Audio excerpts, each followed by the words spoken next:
What's up, everybody? I am coming back to ramble some more. I know I said that I was going to do this every day, and I actually did do it yesterday, and it was a very, very long one. It was 40 minutes, and I tried to post it, but it wouldn't post, which actually ended up being a good thing because I got severe anxiety after I posted because I talked I talked about a lot of different stuff. I talked about Uriah first, but then went into his spirituality and Christianity, faith, all kinds of stuff. So maybe it wasn't meant to be seen. So this one's going to be part 4, even though you'll probably never see part 3. I'll do the update on Uriah first for people that don't actually want to have to listen to me for a very long amount of time. You can get what you're here for and get out. It'll save you a lot of time. And I'm sure Katie will probably make a post again like she did yesterday. Uriah is doing good. We've had some changes. He's down on 60% on the vent, which is amazing. That's, we're getting out of the blood oxygen toxicity levels from him being on 100% oxygen for so long. That's terrible for it. I mean, at the time it was what we had to do, but now he's off, he's down to 60, which is awesome. They've changed his breathing rate and everything. It was very controlled by the vent, and now it's doing way less of the work than what he is doing on his own. I remember in that post, the short video I posted that night when he took his first breath on his own, that was the first time I had seen any brown on the screen, which represented one of his breaths, so I didn't even know what it was. So now, and the nurses were freaking out that night because they're like, there's no way he's breathing on his own. And I'm like, well, I know why he is. But now that screen is almost, I would say 80 to 90% of it is it's solid brown. It's all him breathing. So it's a huge answer to prayer, miracle. They took which I talked about this the other day, they took the drain plug and the drain out. They took the ICP monitor out, which his head has swollen substantially. Right now, he's still our cute little Uriah, but he looks like Megamind. He looks like a little alien baby, and it's a little bit scary, but at the same time, as we've walked through this, it's I don't know. I feel like God's brought us this far, and I'm still believing for total healing, and that's what I'm gonna hang on to. Before I was kind of wishy-washy on that, and I touched a little bit on God's will versus having faith before. And I was talking to my parents. This is before I made the video where I kind of dove into that of what does faith look like? Is it 90% faith? Do you leave a 10% margin for God's will? So then, by having faith and asking God, are we praying against the Lord's will? And one thing that I had brought up to them though was, and I didn't even think about as I was saying this, when the disciples asked Jesus to teach them how to pray, most of you guys have heard the prayer, and I'm starting to run a blank, which is very embarrassing since I brought it up, because I only do one take on these things. I'm not going to edit it. But it starts out, Our Father who art in heaven, hallowed be thy name. Thy kingdom come, thy will be done, on earth as it is in heaven. And I'm not going to try to quote the rest of it, but in that, throughout my life of trying to, follow God, and, all of us ask God for stuff all the time, and usually it's just I don't know, like more basic prayers or thanking God for what he's doing. But a lot of the times I will pray, it's like we can ask him all this stuff, but it's like, let your will be done, because how, who would be the best person to learn how to pray from than Jesus? And when the disciples asked him, that was the prayer he gave. So, but in saying that to my parents that night, I realized, as I'm like citing that prayer or quoting that prayer, he says, let your kingdom come and your will be done. And that's why I quoted that. But then right after that, on earth, let your kingdom come, let your will be done on earth as it is in heaven. So he's asking for the Father's will to be done, but to be done on earth as it is in heaven. And it just kind of like clicked with me as I was wrestling with, am I praying against the will of God? Well, in heaven, there's no sickness, there's no death, there's no pain, there's no mourning, there's no anything. It's joy, love, peace, patience, kindness, goodness, all that, everything that is good is in heaven. And Jesus is saying, when you pray to the Father, ask for his kingdom to come and his will to be done on earth as it is in heaven. Not, and I'm the same as everybody else. It's like, we're like, oh, thank God we have heaven to look forward to at the end of this.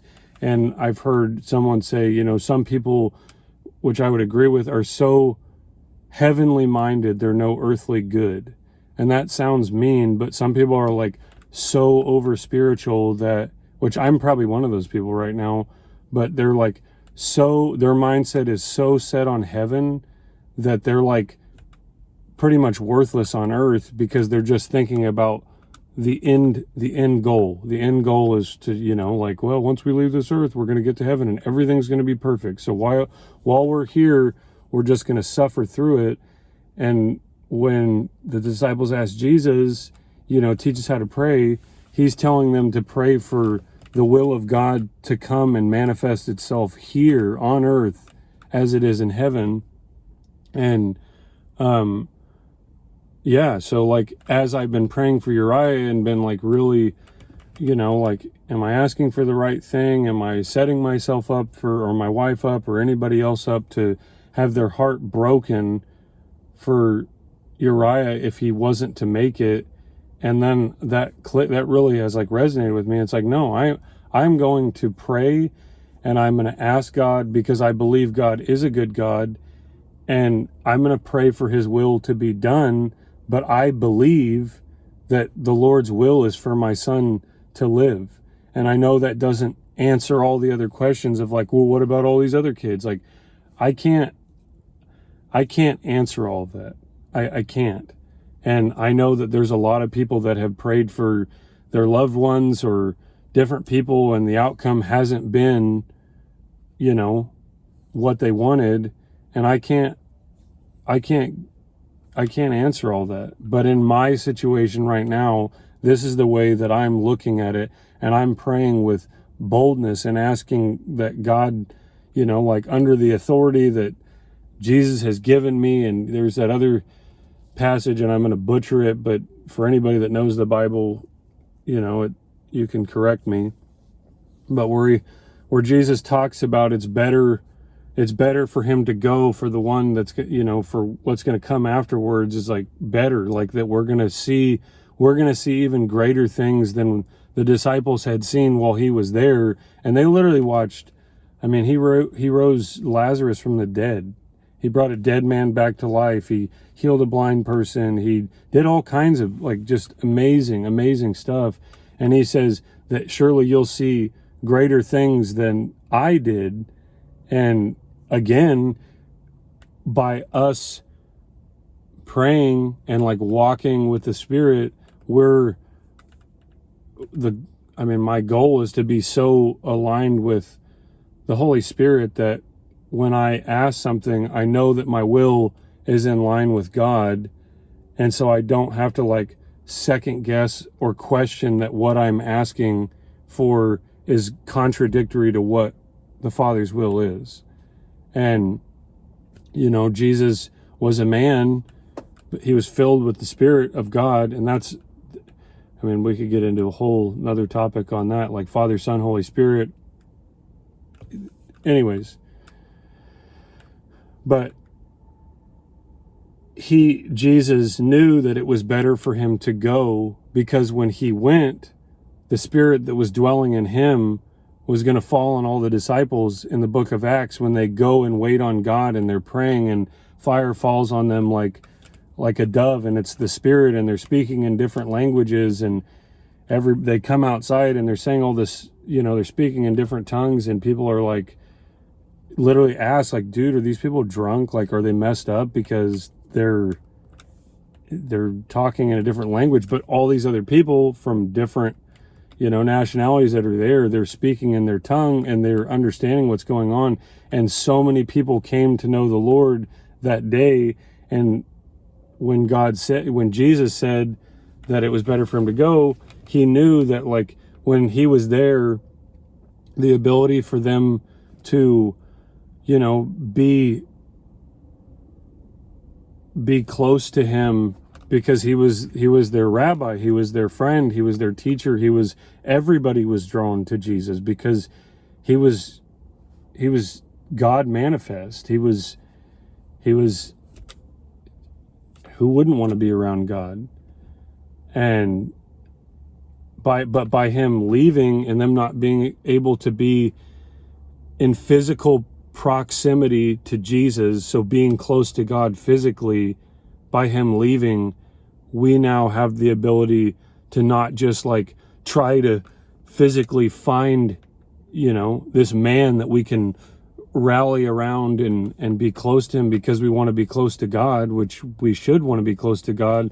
Now he gives us his Spirit to be able to walk in the same power and authority. If we're aligned with God, if we're truly in tune with the Spirit, then we're one with the Creator, and we have power and authority in that. And that's something I'm trying to, you know, figure out and walk out, because I'm not saying I fully understand it, but I know the times that I have been like really sold out for God, it was those moments where I was filled and I felt the presence of God so strong in my life, and it changed me. And that's why even through all of this, you know, like, I haven't been a good person at all. Like, I've been a terrible person even since finding God. Like, I mean, most of you guys have probably seen me out at the bars. I've had ups and down waves. I've done all kinds of stupid stuff, so much stupid stuff. I mean, half the people watching this are like, you know.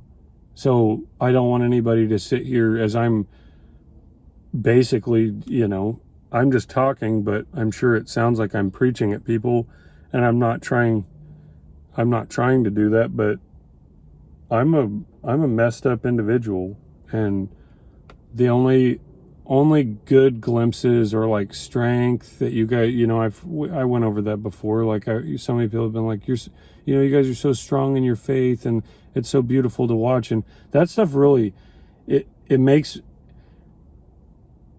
it's so good to hear that. But at the same time, I'm like, I'm not, like, Katie and I are not good Christian people. We're not.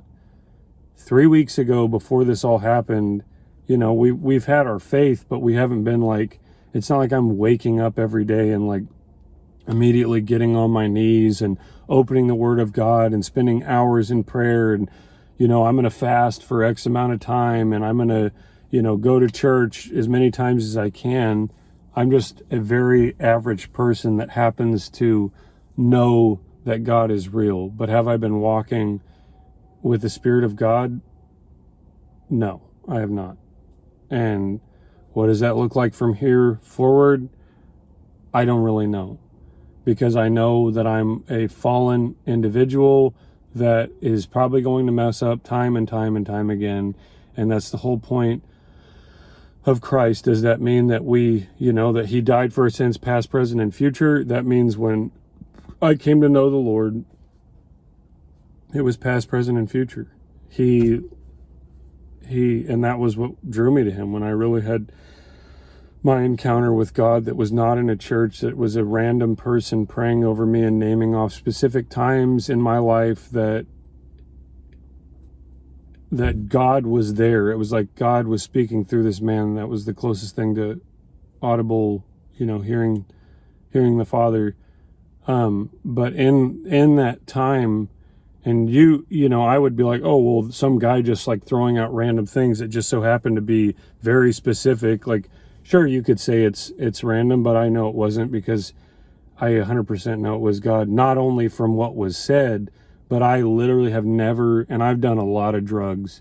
I've touched just about every one of them. And I love the feeling of getting, like, that's why people do drugs, because they love the feeling. Why, I mean, people wouldn't keep going back to meth if they, looked in the mirror and were missing half their teeth. And if, the girls, everybody, it's a disgusting drug. They're going to it for the feeling, even though it's destroying their life. But with that experience with God, it's like, I felt a feeling in my spirit that was, or not in my spirit, in my entire body felt like I was running on like 220. It was like my whole body I was experiencing something I never experienced before. And so I wanted, I knew that like, if I've known anything in my life, that I'm like, okay, God is real. And through that experience, while he was naming off these specific moments, and I'm like being electrocuted and feeling the Holy Spirit, which I didn't even know what I was experiencing. All I knew that was what was happening was not anything I'd experienced. It was God was naming off these times, and he was saying, and in that moment, I was with you and I loved you. And these were the things that were like the most egregious things that I had done, or that, growing up in church, it was like, if you do this, this, and this, you need to come forward and rededicate your life to God, because I didn't understand grace. I'm like, I went to James Irv for a long time, and they probably have a stack of like rededication cards for me. Like, it was embarrassing how many times I went forward, but I was like so scared of not making it, like not making it to heaven. I don't want to walk out of here and cuss or do something that's going to like take away my salvation. And then all of a sudden I'm, like the rapture's going to happen, or I'm going to walk out and get hit by a car. And then it's like, damn it, I missed it. Because that one time that, I stubbed my toe and I said shit, and then I get hit by a car. And then it's like, well, sorry, Michael, my salvation was only good from the moment that you dedicated your life or rededicated your life, and everything after that. If you are not perfect, sorry, you don't make it to heaven. And that's miserable. That's a terrible, like, that's where I think a lot of people that don't understand grace, that give God a try, they walk away from all of it, because they're like, there is no point in this. All I'm doing is like condemning myself constantly, that I'm not good enough, that I'm not good enough, that I'm not good enough. And that's the point. That is the point. That you have been given a gift that you are not worthy of receiving, that none of us are. And it should change you. It changed me, but I still did a lot of messed up stuff. And I could go into that. I could talk for hours, and I know a lot of you are getting extremely uncomfortable by the thought of that, and that's fine. But touching back on, I had this thought when I was talking about, what is heaven, and being so heavenly minded that you're no earthly good, and what is God's kingdom come, and your will be done. Like, what does that look like? What does heaven look like? It's all the things that are good. God is all the things that are good. God is love. God is joy. God is peace. He's patience. He's kindness. He's goodness. He's self-control, which self-control I have not got yet. And I probably shouldn't use my middle finger. Maybe that's a perfect one to use for self-control, because I don't have self-control. But if heaven is all of those things, if we're not manifesting it here, and I still believe in a physical heaven, I look forward to that. But while I'm here, how do I invite that here? How do I, bring that here? I don't know what that looks like fully yet. I don't. But on the opposite side of that, you look at hell, which is the most off-putting thing for a lot of people to Christianity, outside of just like religious bigotry and people just being like hateful and using God to, like just be a dick to everybody and try to like manipulate and control and keep people in line. And it's like, you got to be funneled into this box, and this is the Christian box, and you can't go out of that. And I do believe that there are laws and rules that are, there has to be laws and rules. There has to be laws and rules in every facet of our life. Like there just has to be. And I know we're at a different time where a lot of those things we're trying to shift out of. So I'm not saying like, I'm not even going to get into that, but the Word of God is the foundation. It brings us stability in being able to know, okay, these things have happened, which the Word of God, the Bible is an insane book. And so for us to like try to make it, I don't know, this like children's book, the Bible is not a children's book. The Bible is filled with crazy things from, God seeming like very vindictive, angry, and kind of an ass in the beginning. And, that's going to piss a lot of people off, but he seemed very angry in the Old Testament, because I didn't have an understanding of the Old Testament. But if you look into the history of what was going on at those times and what happened when God, like flooded the earth, well, what happened to that? I mean, that's literally why I named my son Enoch. That's a whole nother topic. But what was going on in the world was so bad that God is like, I need to just like start over. And a lot of people think that these are just stories that, they're not actually real. They're just like stories so we can like take from those and apply. But I lean more towards it actually happened, and maybe that makes people think I'm even more crazy, but I don't care.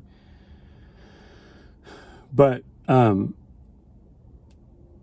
don't know, all that being said, you realize as the Bible, like it's this crazy book that talks about all these things that we've tried to make like this children's book, and we don't say naughty words, we don't talk about sex, we don't talk about, violence in video, and I agree, like all these things, it's know your audience. So my audience, if you're watching this, I'll probably put a disclaimer, not for kids under whatever age you've deemed is safe for your children to watch me, which is probably 18 and up. But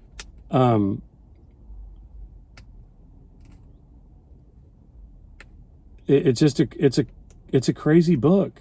There's adultery, and these are all the people that God used. Like he picked messed up people that did messed up things, like David, which is,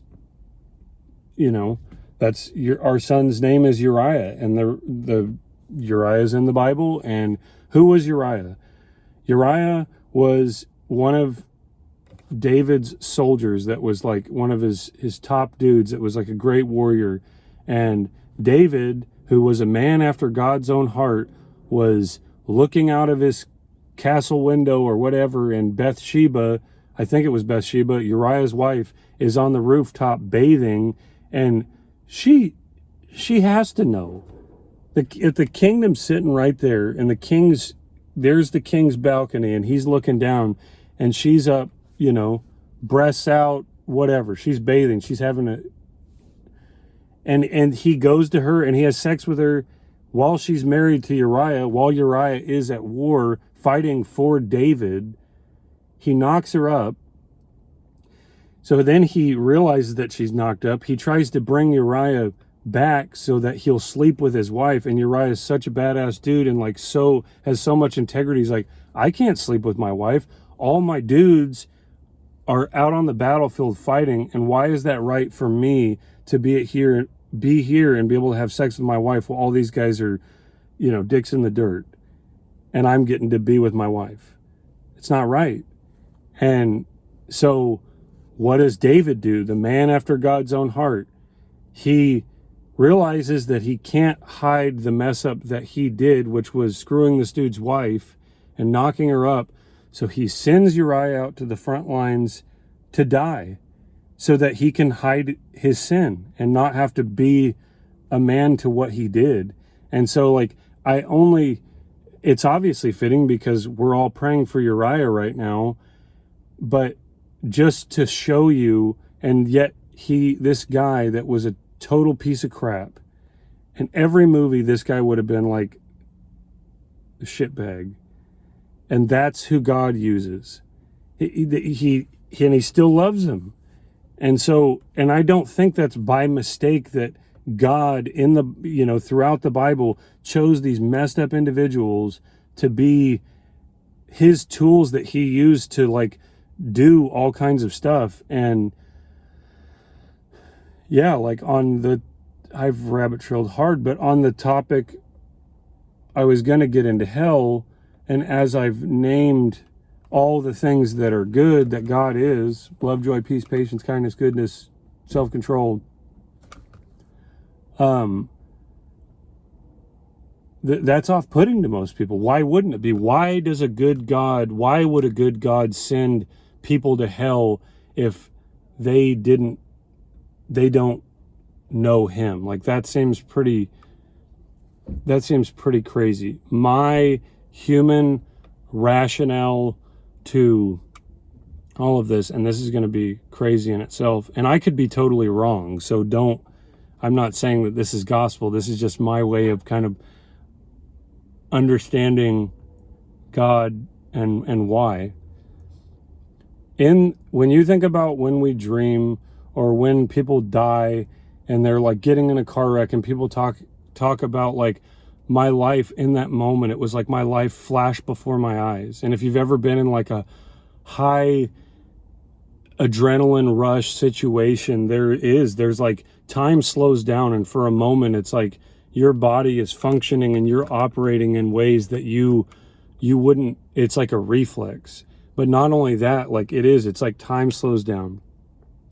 So then when you look at God, if God lives outside of time, what does that look like? Well, for us, we live inside of time. So to even try to explain that, unless you have like, done acid or DMT or something and, have had some crazy psychedelic experience, it's hard to realize, like when people do that, it's like they could be out for a very short time, but they feel like they've been gone for like 8-9 hours. Like they've experienced this crazy, like euphoric out of body spirit leaving, and it's like time doesn't matter.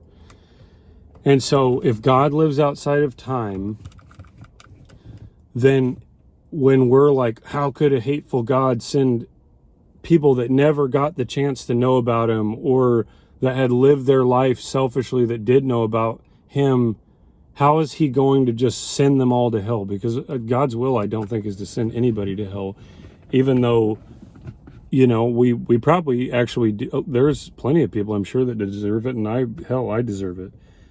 But back to the time thing, that's where I also look at, like in that moment, God has the ability to meet with somebody and them to be redeemed whether we see it or not. Does that mean that we don't go out and try to like give people the joy and the love of God? Absolutely not. Because if we were actually walking in the Spirit and we were really changed by what God is capable of doing here, and the world not being a terrible messed up place where everybody is doing everything that is like the opposite of what God is. If God is all these things, then what are the 7 deadly sins? Like lust, okay, then you have like lust, murder, stealing, I don't even know all of them, gluttony, all these things that are like, are bad. That's what I picture hell being like. And so when that maybe hell isn't actually like, it was the lake of fire, you know, like it's this place that was reserved for these demon or these angels that walked away from him because they knew God and they're like, we can do it better on our own. So they leave. But for humans, and you get to the pearly gate, and this is probably inaccurate, but this is the way I've like rationalized it, is like, if you're a good father and you've got your kids and you've got these shitheads down the road that are just like, they're just terrible kids and they're like getting in fights all the time, they're hurting each other, they're doing drugs, they're, you know, like raping, they're stealing, they're just terrible. They're terrible people. And you have all these other people that are your kids that you've raised right and that your kids have been obedient and you've let them into your house, and these other kids come over and they want to hang out with you even though you've tried to, like, the whole time you've been trying to like tell them like, hey, you really need to stop doing that because it's not going to go well for you if you keep doing it. And they show up at your house and you're like, dude, I'm not going to let you into my house to like cause the chaos that you're causing out there. I want you to come in here if you'll change these things. You're like, well, screw you. We're not going to change who we are because we know better than you. And so he says, okay, well, when you're ready to change, you know, we're here. And so what does everything outside of heaven look like?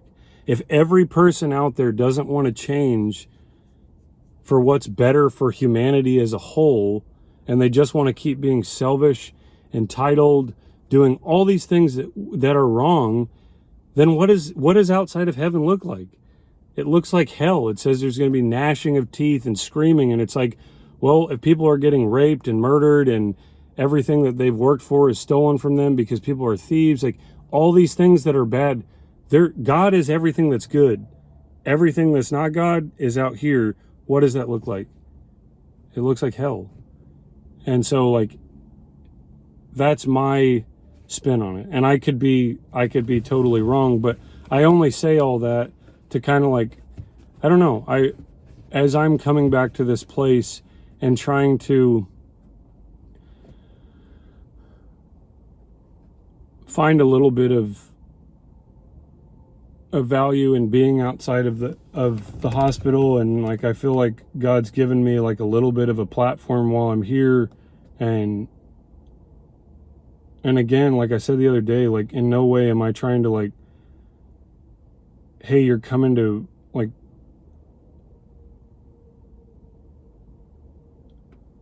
you're coming to my son's funeral, and while you're here I'm going to try to like convert you to what I believe. But I don't feel that way, because you're not coming to my son's funeral. You're coming to a party for my son and what God is doing currently through his situation. And that can sound insane to most of you because you realize the magnitude of the situation just like I do. But what God has done so far in my son, I've seen him do miracles. And sure, they might seem small, but they're not small.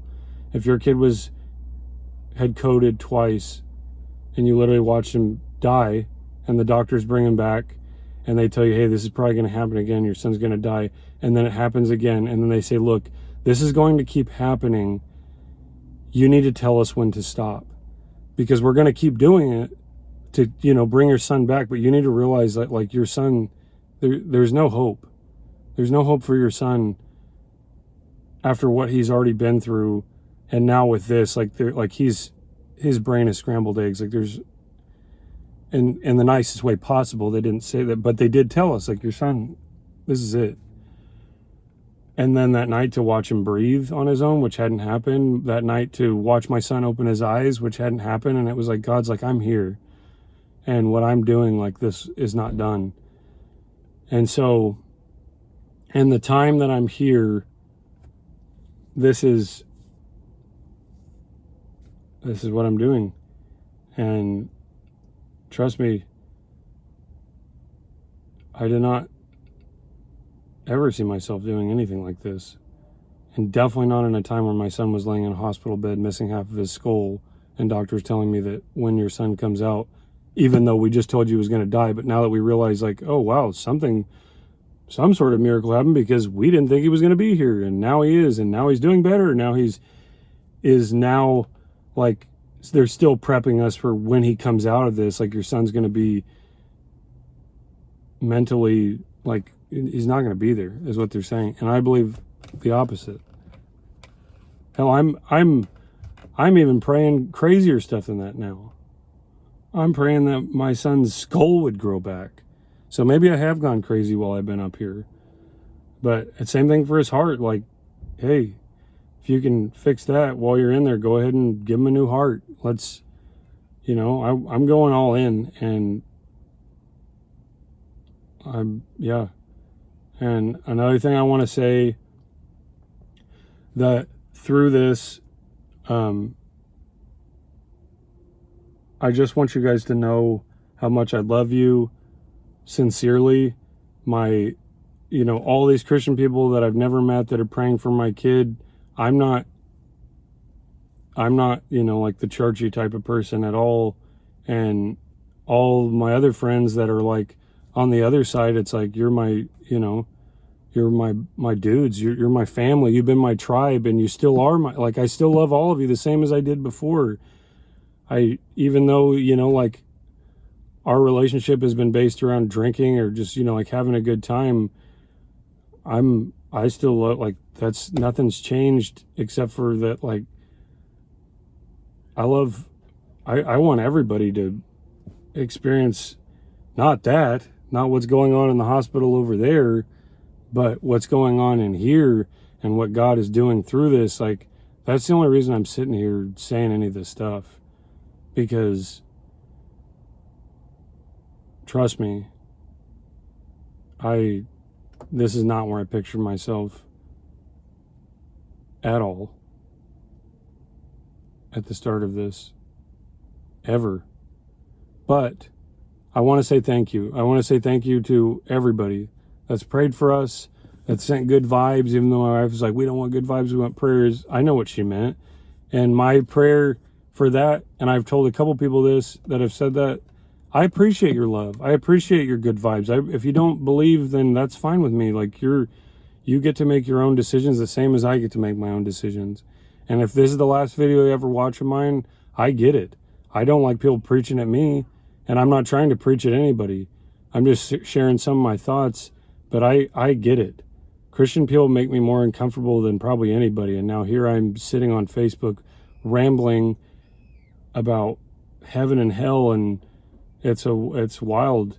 But I love all of you guys. I could keep going, but after yesterday and hitting a 40-minute video and it wouldn't post, I think that was God keeping you from me being a bull in a china shop and just like destroying everything good that has come from this. But I want to thank every person, believer and not believer, because that's between you and God, not me.